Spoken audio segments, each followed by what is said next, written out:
The time trap will be an interesting outing for today. We've had episodes that draw on the live-action show for characters, to offer sequels to the live-action show, to use scripts rejected from or left over from the live-action show.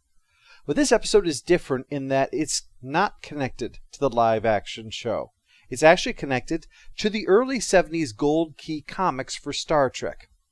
Unlike these others, though, this seems to be more a case of shameless ripping off, as the writer of the comic is given no credit whatsoever in the story. I'll list at the end all the things that are similar so you can judge for yourself, but I actually tracked down a copy of the book and read it, and my reaction over it was, well, that's not surprising. Anybody could think of that. That's a coincidence. This is a little too familiar. All right, this is ridiculous. Joyce Perry is listed as the writer, and it should be noted that this was early in her career and that with the exception of Land of the Lost, which she would do later, she didn't do any other science fiction during her career. Now, what moves this from shameful to shameful and hilarious is that of all the people that she could have ripped off, the author of this issue is Len Wein.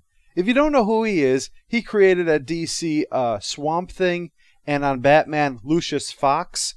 And over at Marvel, he created Nightcrawler, Storm, Colossus, and the coup de grace, Wolverine.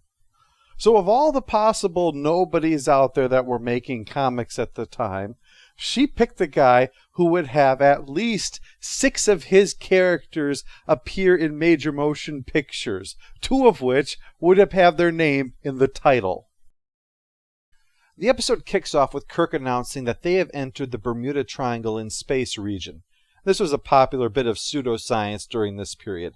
Kirk calls the area the Delta Triangle, which, first off, since Delta is a triangle, sounds as odd as saying the circle O. What else were you expecting? And second, as is immediately obvious, space is 3 dimensions, so it should be fairly easy to miss the Delta Triangle, kind of like how lines drawn on maps don't actually stop you from walking over them.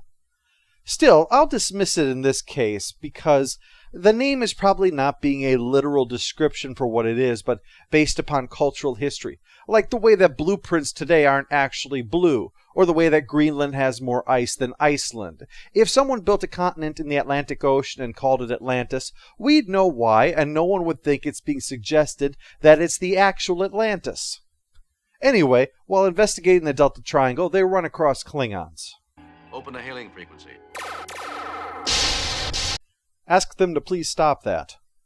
The Enterprise fires back, and as it does, the Klingon ship vanishes. Not like it was destroyed or cloaked, it looks like it was a victim of the Delta Triangle. Which again, is probably not an actual triangle shape because that would be 2-dimensional, and that's silly. That would be like expecting Kirk to want to check all around the ship but only order a scan of 360 degrees. Visual scan 360 degrees, Mr. Sulu. Okay, let me explain this. Just because you're drawing the show on paper doesn't mean it's no longer a 3-dimensional show, okay? They find 2 more Klingon ships who blame Kirk for destroying one of theirs. We did not destroy the Klothos, and you are well aware of it, Commander. Surely you don't expect me to believe she just vanished. You may believe what you like, Commander. And don't call me Shirley. The Enterprise takes off, heading towards the spot where the ship vanished, hoping that they can escape the same way, which is not one of Kirk's better plans. We're in trouble. Quick, into the portal of no return! After a wave of vertigo, they discover a hodgepodge of vessels from throughout history. In fact, so many that tracking down the Klothos is proving difficult. But our old buddy Kor can see them just fine and plans to continue his hailing technique of shooting people. The Enterprise spots them and fires back, but both weapons freeze and don't hit each other. Damn peacenik Organians. Why don't you go paint flowers in your VW bus and leave us alone? Well, this time it's not the Organians. It's an assembly of aliens, including an Orion Dancer, another Klingon, a Kzinti from Larry Niven, an Andorian, and of course, Vulcan Superman.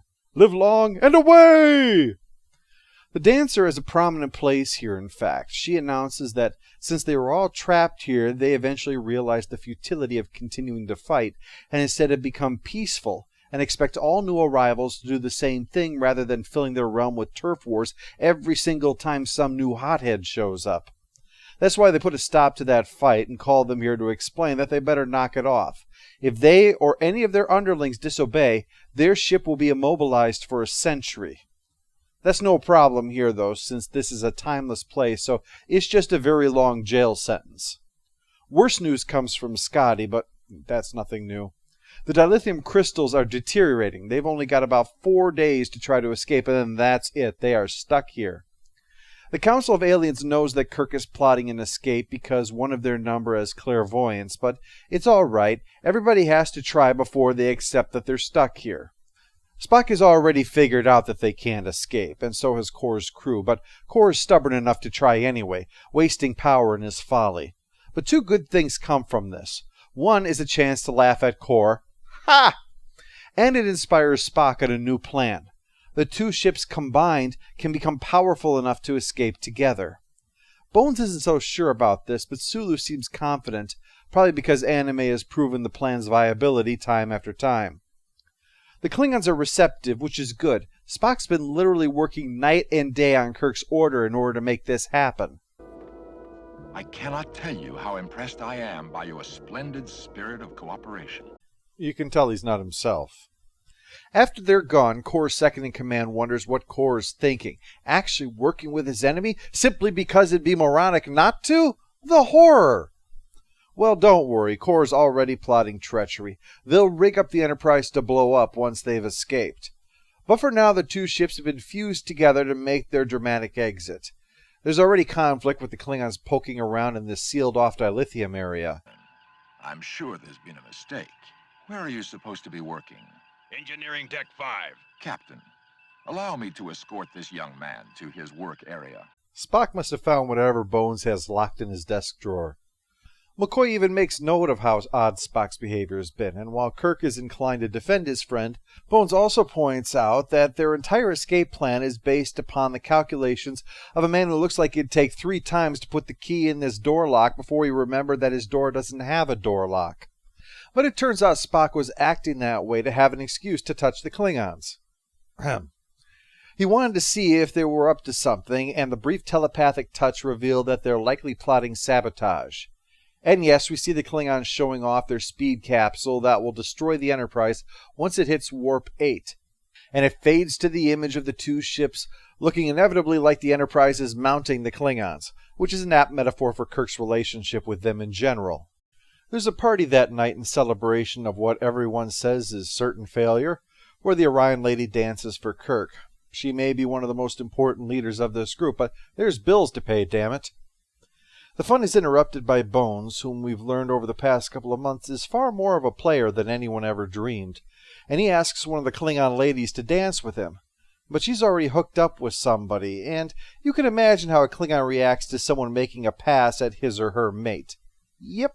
Violence breaks out, or would have if the group hadn't put a topical cream on it to prevent the breakout. During the discussion on that, one of the officers slips in and plants the capsule in the Enterprise. Just let it roll around in there, I guess. It'll be fine. The Council of Misfit Toys calls in Bones, Kirk, Kor, and the trigger-happy Klingon, and plan to freeze the Klingons and their ship for 100 years until they learn their lesson. Problem is, this plan can't wait that long, so Kirk asks if they could maybe hold off on that and let them try their escape plan. He gives a speech about how an imperfect home is preferable even to making a new home in paradise, and because he's Kirk, it makes sense when he says it. So they're allowed to try. But that's when the one with clairvoyant powers realizes the sabotage and tells the others. That's a real useful power. It's really a wonder you managed to fall through that hole in the Delta Triangle, isn't it? They warn Kirk, who tells Spock and Scotty, and they toss the thing into the throw bombs into space chute. They made that just for this situation, and thus have saved the Enterprise. To add insult to attempted injury, Kor then broadcasts a message about how they totally saved the Enterprise, but right now, all Kirk cares about is that they made it back. They're home. Well, not really, but the point is that they have the option to go home eventually at some point if they really wanted to, and that's what matters. Post-episode follow-up? Annoying character goes to the bug alien, only because I'm tired of hearing how it's got to be a Xindi. Now's when we get to the bit I mentioned about the comic book, so let's see the similarities. First, Does it involve the Klingons? Oh yes, that's the impetus for the mission that the Enterprise is on. The Enterprise winds up in a cosmic storm that no one has ever escaped from and are deposited in a limbo place filled with a bunch of other ships from throughout history. And within is a diverse group of different intelligent species. So far, nothing surprising, really. If it's Star Trek plus Bermuda Triangle in space, you'd naturally come up with all that stuff. Then we move on. The aliens, realizing escape was impossible, have done their best to make this place a paradise, a place where they haven't aged at all. That's a little more specific. Then the Klingons become trapped inside as well, shock everyone with their violence, but they all learn that there's a ticking clock, and if they want to escape, they have to work quickly and work together. And the Klingons will have to grudgingly help out with that too. This ends with Spock calculating that the only way for them to escape is, wait for it, to combine the power of both the Enterprise and the Klingon ship in order to make their escape, while the aliens all choose to stay behind rather than join them. Yep. What really amuses me about all of this, above and beyond how similar they are, is that of the two, the comic book and the cartoon that Gene Roddenberry was responsible for running, you'll remember, it's the comic book where no attempt is made by the Klingons to sabotage the Enterprise, and on leaving, Kirk says, "Seems kind of foolish, doesn't it, to work together one moment and destroy each other the next?" And the Klingon replies that those are his thoughts as well. So yeah, that's the comic book. While in Gene Roddenberry's series, it's peace, screw peace, screw peace in its stupid face. Now you factor in the fact that this comic book came out almost exactly 1 year before this episode aired. So factor in the amount of time for production, factor in the time for treatment being put together and all that stuff, and it's fairly obvious that this was almost certainly picked up off the newsstands and used as the basis for this episode. So, I'm awarding Time Trap a score of 3 out of 10, because I am basing this only on the original material presented in this, as opposed to anything that is duplicated in the comic book. Now, there are a few positives there. I like the increased diversity that's here, not only amongst the alien species, but also in the different human races, and also more female characters are playing significant roles throughout here. But aside of that, there's just the sabotage plot, which is tired and unimpressive. Oh, and Spock's behavior, which is pretty much just silly. It's little wonder the writer never worked on Star Trek again and went back to stuff like 8 is Enough.